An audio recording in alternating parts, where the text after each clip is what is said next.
Hello, and welcome to our Best Practice webinar. I'm Zara Babitsky, the founder and executive director of Ambassadors of Hope and Opportunity. Ambassadors is a 16-year-old nonprofit organization serving homeless youth, ages 16 to 25, with personalized, comprehensive resources and leadership opportunities to become contributing adults and future leaders. AHO does all of this without public funding, which is the theme of this webinar. But you must be wondering, how is this possible in light of the COVID-19 pandemic? Stay tuned and learn how you too can weather the storm and reinvent how you do business in the post-COVID-19 era. Since AHO was founded 16 years ago, we have prided ourselves on challenging the status quo in all that we do. Ambassadors has been leading the way with a visionary, innovative, cost-effective, best practice organization and program model that has been able to both manage and continue to successfully serve our homeless and sex-trafficked youth ages 16 to 25, to have the support they need through the COVID-19 pandemic and beyond.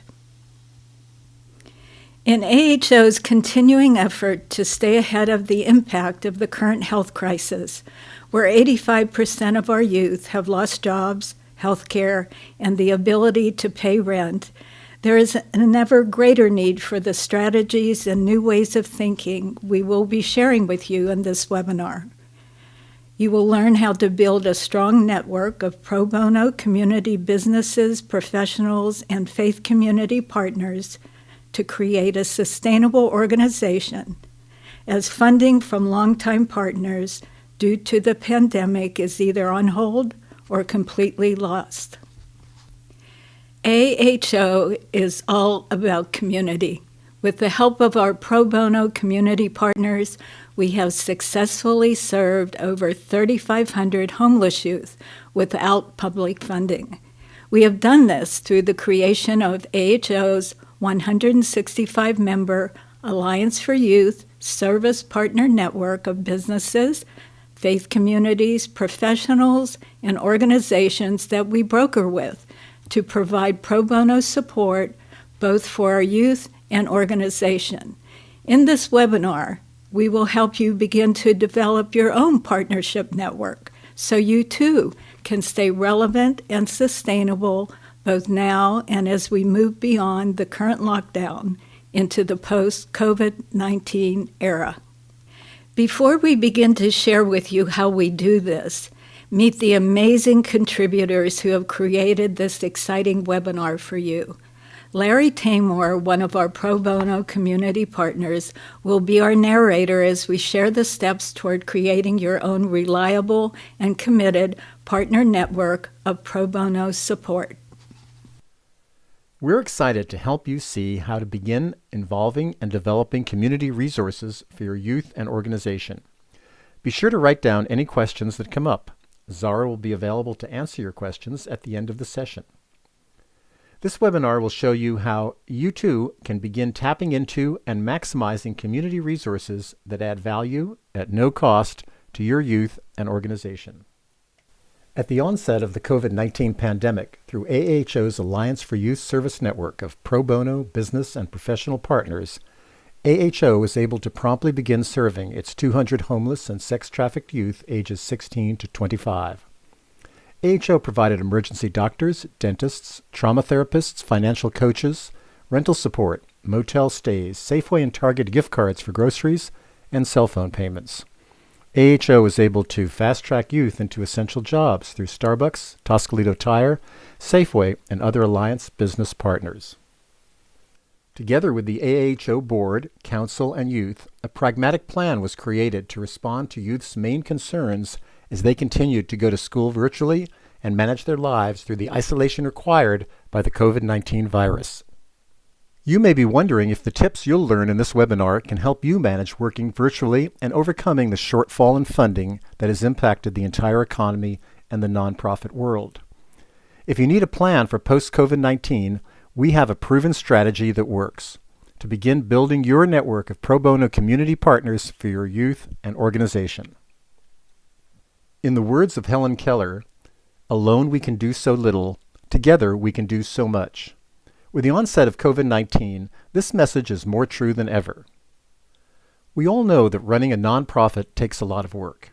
Often the time spent working to raise funds we need can overshadow and limit your ability to provide direct services you're committed to providing your youth.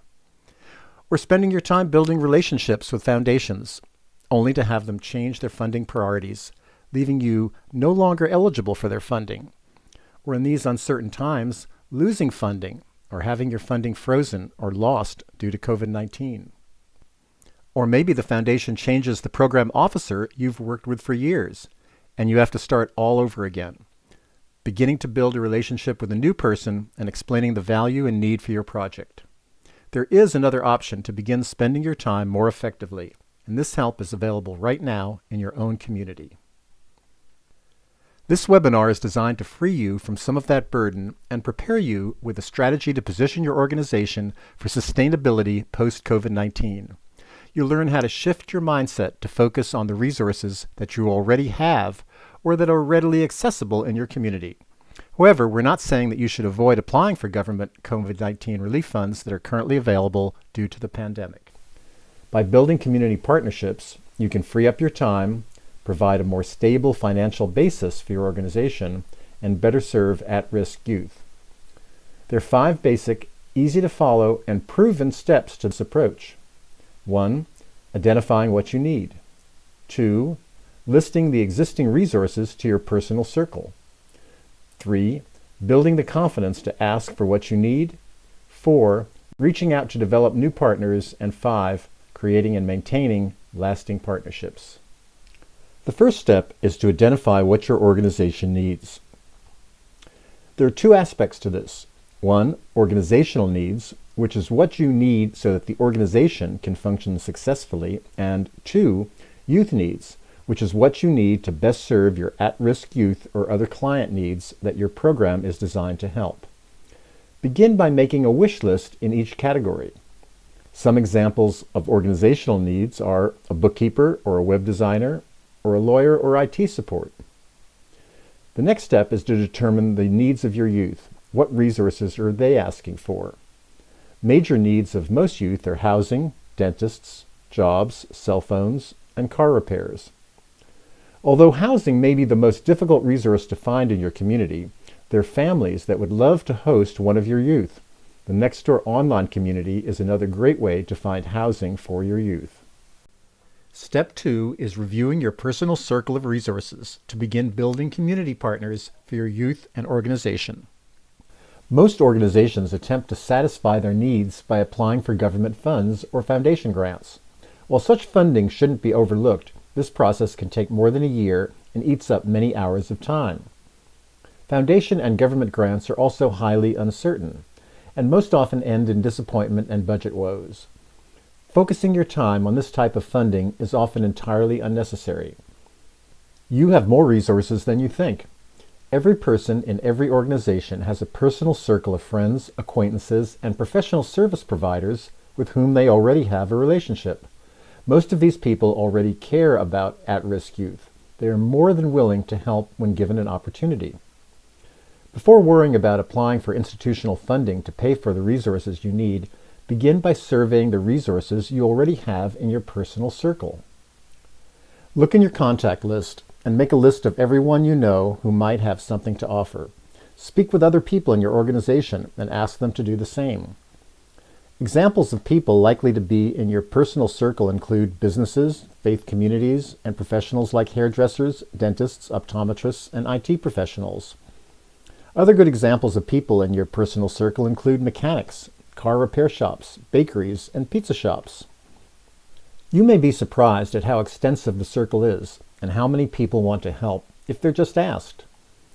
Identify what resources are missing and target those areas for further outreach. We'll discuss how to do that later in the session. If you always do what you've always done, you'll always get what you've always got. This quote from Henry Ford opens the door to changing your thinking to endless resource possibilities for your youth and organization. The biggest obstacle to getting the help we need is having the confidence to ask for it. Confidence is a habit. It takes practice, not avoiding things you are afraid of. Here are 5 proven steps you can take to prepare your mind when you go in for an ask. Imagine a positive outcome. Don't overthink things. Don't make negative assumptions. Don't make excuses, and check your inner dialogue. The first step is to make sure you're imagining a positive outcome instead of a negative one. Believe in your cause and remind yourself that others likely agree with you. Remember, the ask is not about you. It's about the youth and organization you're serving. The second step is to make sure you're not spinning negative stories. Don't overthink things. Is this you telling yourself why a new approach won't work? Are these some things you're saying to yourself? Try saying instead, yes, I can. Remember, the first step is to always imagine a positive outcome. The third step is to ask yourself if you're making assumptions. For example, if you have a negative mindset, you might assume the person you want to ask will be too busy to see you. Fourth is to avoid making excuses for not taking steps to ask, like thinking, maybe they won't be there when I go, so that you continue to postpone or procrastinate taking action. Fifth, and finally, check your inner dialogue. What are you saying to yourself? Fear and negative thoughts will keep you from reaching out.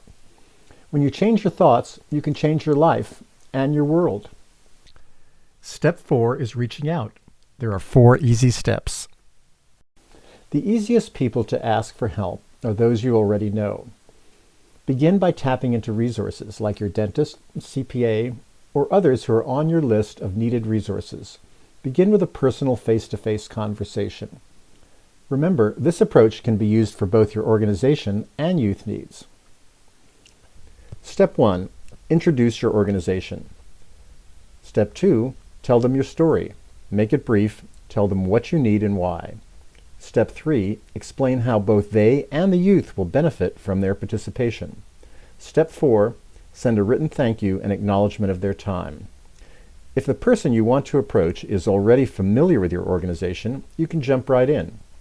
If not, the first step is to begin by providing a short description of your organization.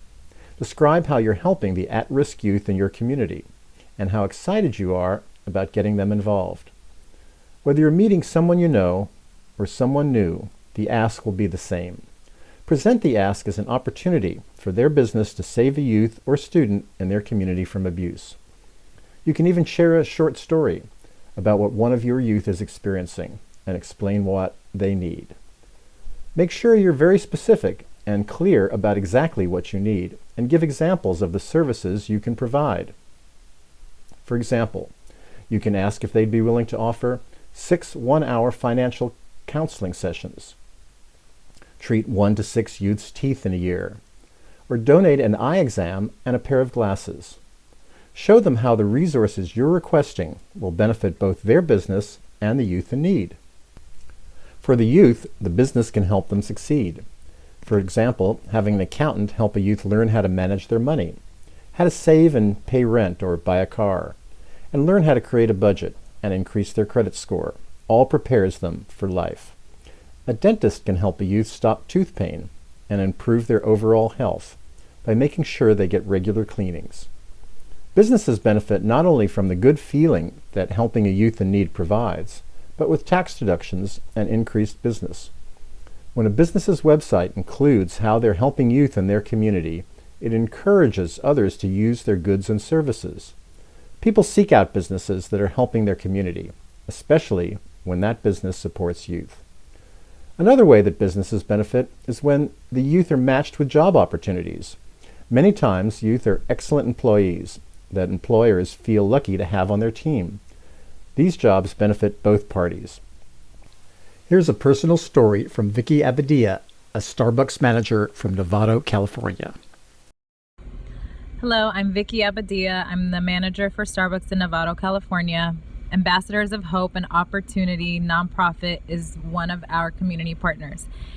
AHO referred one of their youth to our store, who was the leader of the AHO's youth leadership team, so we knew she would be a great addition to our staff.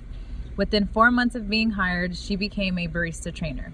She is consistently dependable and hardworking. We are so lucky to have her on the team.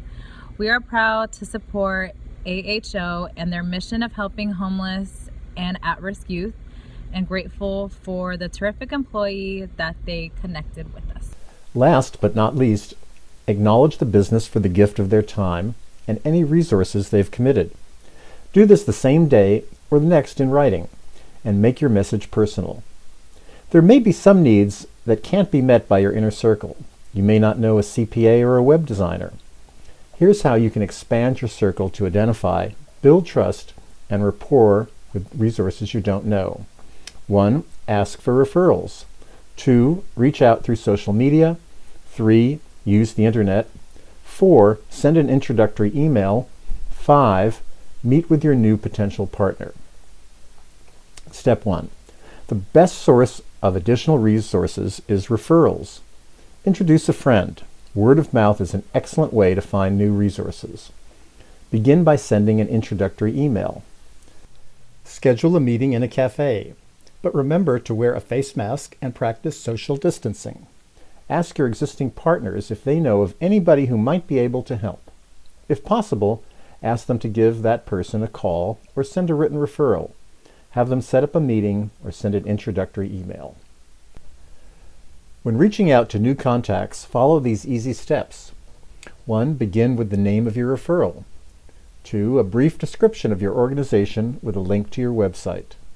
3. A short and clear statement of what you need. 4. How they can help and why. 5. A request to get together with a few suggested dates and times. If a referral isn't available, reach out through social media. You can post your needs on your website or social media accounts to see if any of your supporters have connections they can introduce you to. Remember, the internet is your friend. For example, you can Google keywords like dentist, homeless in your area. This will bring up local dentists that have helped the homeless before. Many businesses and professionals share how they're helping the community on their website. And if they've been willing to volunteer before, there's a good chance they'll do it again. When reaching out, remember to mention that you found them because of their volunteer experience and that you were inspired and impressed to contact them because of their commitment to the community. Professional associations are another great source. Dental associations, Rotary clubs, chambers of commerce, and Lions clubs. Women's clubs, PTAs, associations of university women, and local bar associations.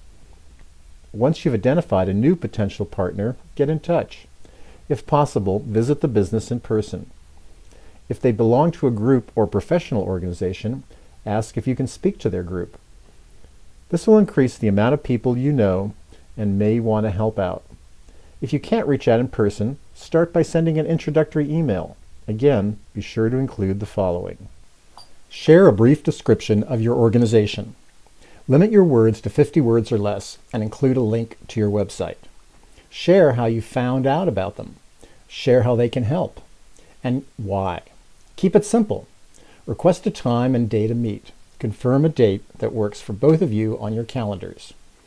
Go in confident with the knowledge that people do care about the youth you serve, that people do want to help, that one of the main barriers to giving is being busy and feeling unsure of how or what to do.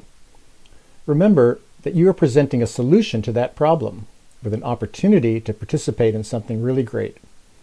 It's not enough just to convince a partner to donate once.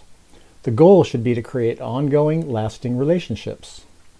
To do this, first clearly define 2 key things. 1, whether they prefer emails, calls, or text to stay in touch. And 2, how often you may call them for help over a period of a month or a year. Be sure to include and promote all your partners on your social media network. Good partners help one another succeed. If you haven't received a response to emails and phone calls, or heard from a partner or potential partner for a while, close the gap in a positive way that leaves room for future collaboration. Here are a couple of examples of a follow-up closing email. Good morning, Sue. Could it be that the electronic gremlins ate my email that I sent you on Monday with the suggested dates and times for our call? I'm thinking that this might be the case since I have not heard from you. Here they are again. Thank you in advance for letting me know when we can have this call. In the meantime, please accept my very best wishes for a great weekend. Example 2 is more direct. Hi, Sue. I haven't heard back from you about our project, so I'm thinking you may have gone in a different direction or your priorities have changed. Let me know if we can be of assistance in the future. Here are 2 testimonials of how AHO has successfully established and used community partnerships to help serve and empower homeless youth. Hello, I'm Kevin Eppolito, the General Manager of Toscolito Tire and Automotive. With 6 locations in Marin and San Francisco, I've been an active supporter of AHO for the past 15 years. Toscolito has sponsored over 12 AHO Youth Leadership Team Car Washes for a Cause, the Festival for a Cause, and hosted many youth team meetings at our San Rafael Irwin Street location. I have been the Youth Outreach Advisor for AHO, recruiting youth that need help. I participated on the AHO Youth Leadership Team and as a spokesperson in the community for AHO. Toscolito has provided car repairs for AHO youth with discounted parts with no charge for labor. We believe in the importance and the innovative work that AHO is providing for the youth in our community who are struggling. We are proud to be a part of the solution to the growing issue of youth homelessness. Our next testimonial is from Dr. Alex Schmatter, a dentist in Marin County. Hello, this is Dr. Alex Schmatter. I have been a dentist in Marin County for 5 years, and my father is also a dentist. Ever since I was young, my dad and I have been taking humanitarian trips around the world to address the dental needs of underserved communities. When I was approached by Zara, a longtime patient of my father and the founder of AHO, to help homeless youth in my community, I was excited to help. Now, when an AHO youth needs major or minor dental care, I do my best to schedule them in an opening in my day without affecting my regular patients. We, along with many other dentists in the community, provide free work to approximately 5 to 12 AHO youth per year. I am proud to be partnered with AHO to help my community. Volunteering my dental services to homeless youth has been extremely rewarding. I encourage you to invite dentists that you know to do this too, and become part of the solution to youth homelessness in your community. To recap what we've just shared, these are the top 3 takeaways. You have more resources than you think. People really do want to help. They just need to be asked. And government funding isn't necessary for your nonprofit to succeed. We aren't suggesting that you ignore taking advantage of the emergency COVID-19 relief funds now provided by the government. But remember, going forward in the post-COVID-19 era, government funding isn't necessary for your nonprofit to succeed. If you start now to take the steps in this webinar to help your organization stay relevant and sustainable going forward. Let's quickly review the 5 proven steps for building community partners that we shared in this webinar. Identify what you need, list existing resources, build confidence to ask for what you need, reach out to develop new partners, create lasting partnerships. Now that you've learned some new strategies to reinvent your organization post-COVID-19, you can begin doing something different to create an organization that is both relevant and sustainable. We hope you're now ready to step out into your community with confidence, be the change, and begin to grow new resources that can benefit both your youth and organization. When you apply the tips you've learned in this webinar, you'll not only be saving time, you'll eliminate the stress and uncertainty of focusing on large foundation and government grants, more effectively serving your youth while building a stronger, more caring community. I hope you enjoyed our webinar and got a lot of good tips about the proven ways to grow resources in your community to better serve your at-risk youth and prepare your organization for a sustainable future. Although this is the end of our webinar, stay tuned. I'll be standing by to answer any questions you might have. In the meantime, Check out our AHO app so you can get in touch with us easily and efficiently.